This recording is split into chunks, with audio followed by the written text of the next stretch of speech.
नमस्कार, मी दिव्यांग जीवनदीप प्रतिष्ठान संस्थेचा संस्थापक अध्यक्ष जीवन मराठे। आम्ही आज रायगड या ठिकाणी ट्रेकिंगसाठी शिवजयंतीच्या निमित्ताने आलो होतो। आम्ही संपूर्ण रायगड हा बघितला।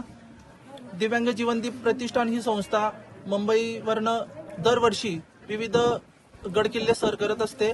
ट्रेकिंगचा अनुभव अंध बांधवांना व दिव्यांग बांधवांना देत असते। आज हा आमचा 13वा किल्ला आहे।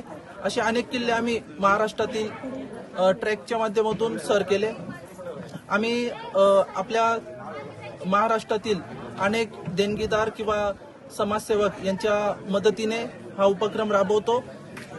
तर आम्हाला खूप छान वाटलं। रायगड हा मी आतापर्यंत पुस्तकातून अभ्यासातून ऐकलेला होता, परंतु प्रत्यक्षात अनुभव खूप वेगळा होता।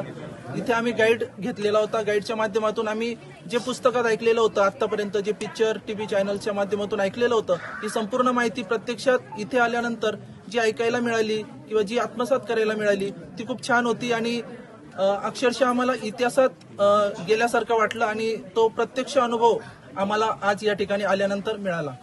नमस्कार, मी राजेश देवीकर, भारतीय पुरातत्व संरक्षण खात्यातर्फे मी इथे नियुक्त आहे आणि या जे दिव्यांग बंधू आज इथं आलेत शिवजयंतीनिमित्त त्यांचं प्रथम मी स्वागत करतो आणि अभिमान वाटला की त्यांना शिवरायांच्या प्रती फार जे कुतूहल होतं ते त्यांनी प्रत्यक्षात अनुभवलं आणि त्यांच्यासाठी खास करून भारतीय पुरातत्व सर्वेक्षण यांच्यासाठी 3 भाषेमध्ये इथे ब्रेल लिपीचे बोर्ड लावणार आहेत आणि QR कोड सुद्धा लावणार आहेत की जेणेकरून ते त्यांच्या ज्ञानचक्षुद्वारे ते त्याचा अनुभव घेऊ शकतात।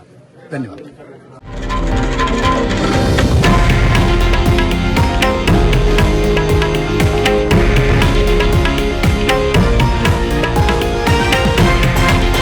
हे आहे देशातील नंबर 1 न्यूज नेटवर्क आणि आपण पाहत आहात TV9 मराठी, एकमेव।